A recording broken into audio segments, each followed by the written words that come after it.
So here are some statements in the past few months, arguably, we're hearing a lot. We have too many international students. They're taking spots away from our domestic students.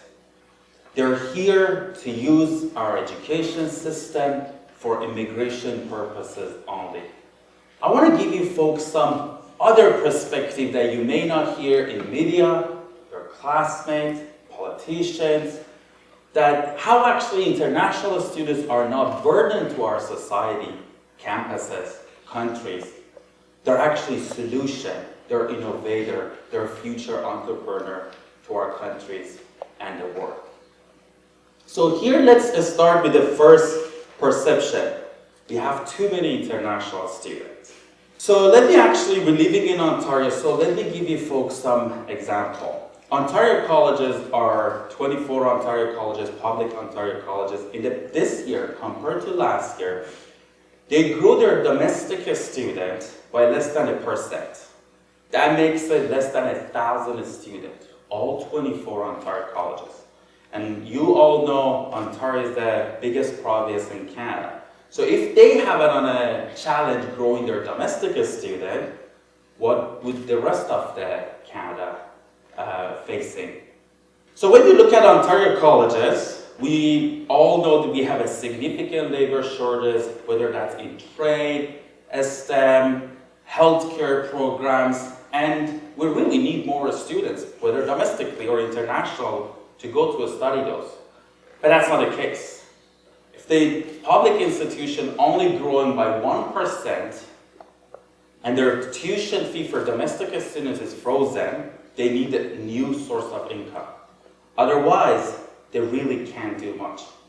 Let's go to the second perception that international students are taking domestic seats away. And I have heard this in the past 14 years that I've been in Canada very much. Let me actually flip that and tell you international students are subsidizing domestic students. And let me give you a better perspective. If you take international students out of UK, 80% of public institutions in UK has to close their doors.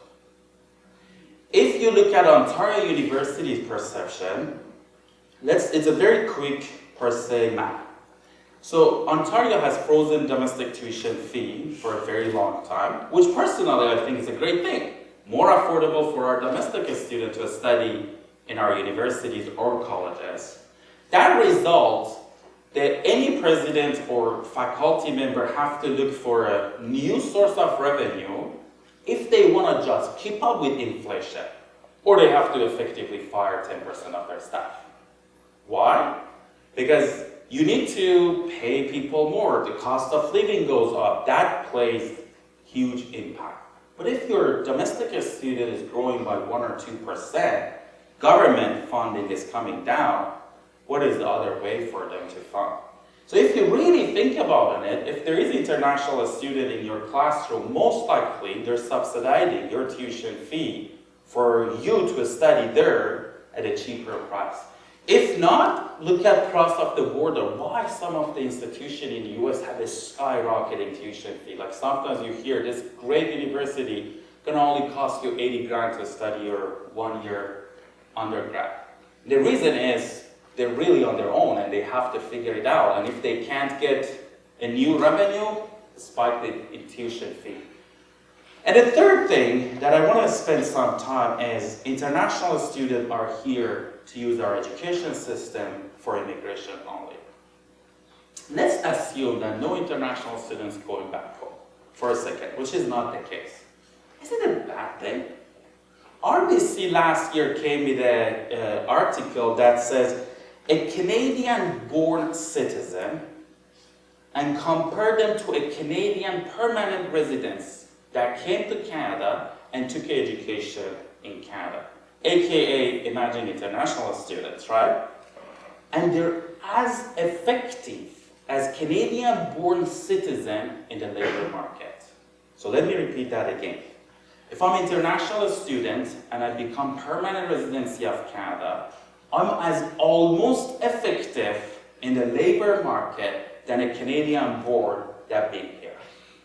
So arguably, if Canada needs immigration, which I'm going to speak to it why we do need immigrant, then would not make international students better immigrants? 1 out of 4 unicorns, who knows what is unicorns in the tech world? Any company that value over $1 billion. In North America, were founded by international students. Who knows Elon Musk? Come on, guys. So he was Canadian that went to US as international students. Who knows who has used Zoom? Eric was a Chinese that went to a state as international student.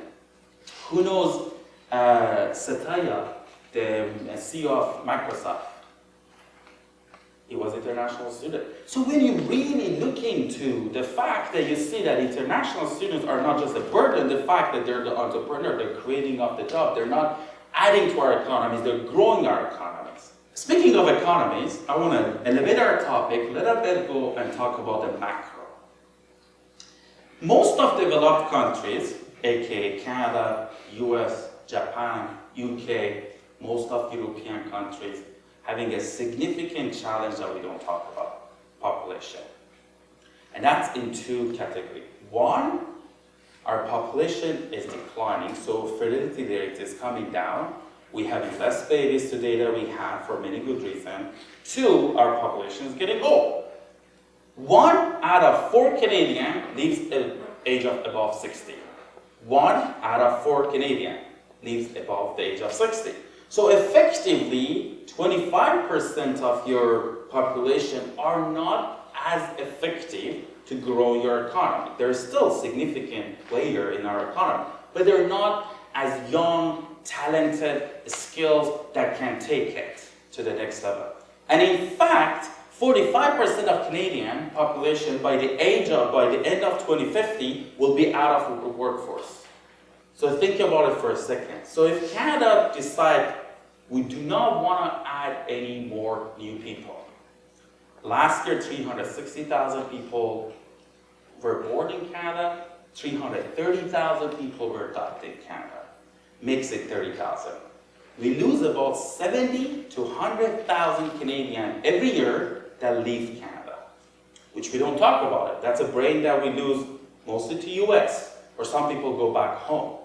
So then effectively, you're left with a net population of 50 to 70, and considering that we're having an aging population, so you're losing far more in your workforce than before.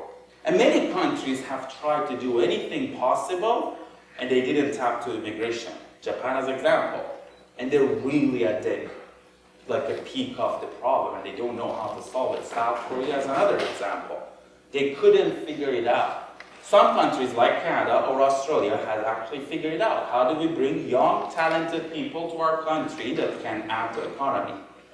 So on one side of it, I tend to call it supply. Think of it as a supply and demand. On one side, we have the countries that are facing the population decline, and their population is growing much faster age than previously. And then now let's go on the other side of the world. Countries like India, Nepal, Vietnam, Philippines, Iran, where I came to Canada, you're having a huge economic growth. GDP is growing, middle class is growing, parents tend to make an investment in the kids' education when the middle class is growing, but there is not enough education, quality of education in their country. There is not enough students. I've been in Africa, and it breaks your heart that qualified student, smart student, don't have simply university to go through. Not that they weren't qualified, they didn't want to, there is not enough infrastructure. So wait a second. On one side of the equation, demand, we have millions of students that they're eager to study, but the opportunity is not available for them. They're young, talented, hardworking. And on the other side of the demand, we have countries, developed countries, that have less students, less young people, and aging population. So if you really think about it and bring these two together, you're solving a significant macro problem. Besides, for many reasons, I'm sure many of you guys can think of the good thing we do providing education. just not one. Let me take you guys back to 2010. I was sitting in Iran, had no idea that I ever would manage to come to Canada. International studying abroad was just something in our family. My dad, before the regime changed 56 years back, came to US, studied in Ohio, finished his electrical engineering. Opportunity back home was so huge, so he left USA, came back home, did amazing. He was one of the very successful person. And then fast forward, now it's 17 years of me, an opportunity came, maybe we should send me and my brothers to Canada. We're like, yeah, you know what, it's great, I don't want to study in Iran, you know, in your mind, going abroad is fun, it's easy. So now we're like, okay, so how do we do it? So we start looking, going to people that have done it, which not a lot of people go for their undergrad to Canada or anywhere out of Iran, so that made it 10 times harder. Took about 18 months. And there is, of course, a country like Iran adds more complexity. I had to leave Iran before I hit the age of 18, so 7 days before I hit the age of 18, I was in plane, go to Malaysia, because otherwise I had to do military service before I leave. That would have been 2 years of my life. So left 7 days before I turned 18, went to Malaysia, couldn't speak a word of English, figuring out, got here after 5 months. So the process pretty much took 18 months. And made it here, and I recognized that I chose the wrong program. That was fun. So not gonna tell you how did I, 3 days before the class, manage to change my field and my program. But the reason I'm telling you that, I actually consider myself one of a million lucky. Canada gave me an opportunity forever. I'm grateful. I'm a proud Canadian. I always say, like, Canada gave me an opportunity that forever I'm grateful, and I'm going to do everything in my power to give back. But I was one of the lucky ones that was at the right place, had the right people around me that made it here. So when we finished the school, we're like, what the hell are we going to do about our life? And that was really why we started Apply Board. We're like, can we support a student that they don't go to that huge dilemma? And like it's a huge complex system, and folks that being in this, I see a lot of nodding, any international students have gone to that system, irrespective you were 3 years ago or 10 years ago, you kind of understand where I'm speaking to. Or for folks that may not understand, what was the last time you traveled to airport? How nervous sometimes you get, like just missing your flight. Now add 2,000x to that for an international student. So then we started Apply Board. We're like, we want to help the students. We want to become Expedia for international students. Can we imagine the world that for international students, for simply they want to apply for a program, will be as fast as applying for your flight or booking your flight? Can we imagine a world that the opportunities are in front of you, that you actually know with a very clear understanding what are you going to be post your graduation, because it's a huge investment. Education is not cheap in whatever, so even if you're a domestic student. And can we take the technologies that today exist and make what it was 18 months process for me to days and maybe hours? And I actually tell you something that last year, 1 out of 5 students that applied through Apply Board had an instant acceptance. So they're instantly, they knew they're in or out. And that just scratched the surface that so much more can be done. The reason I'm speaking about that accessibility, because that's what I truly believe. I think if there is one side of the world that requires young, talented, skilled population, it is necessity for them. And on the other side, you have this incredible, smart, talented, that they want to make something great. They want to be Eric that started the Zoom. They want to be the Stripe brothers that started the Stripe, one of the most valuable payment platform. Or they want to be the next Elon Musk or Satya or many other CEOs and entrepreneurs, or they might be the next Prime Minister of India that went to US and came to UK and came back. One of the greatest Prime Minister of India actually was an international student.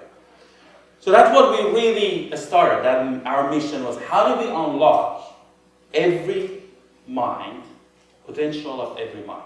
How do we provide that accessibility of education, irrespective where you're born, irrespective where you're from, irrespective of where you're going? Maybe you're from Ontario, you want to go to Alberta, or vice versa. Maybe you're from Ontario and you want to go to Philippines and study there. Irrespective of that, how we can make sure that no dream is a big dream. How we can make sure no opportunity is out of reach for those students. And I've been privileged and I'm forever grateful that my path and life went through this opportunity, that we managed to help over 1 million students so far. But I feel our work is just getting started.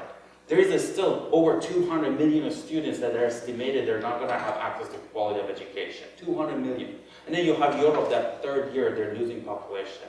So our work is just getting started.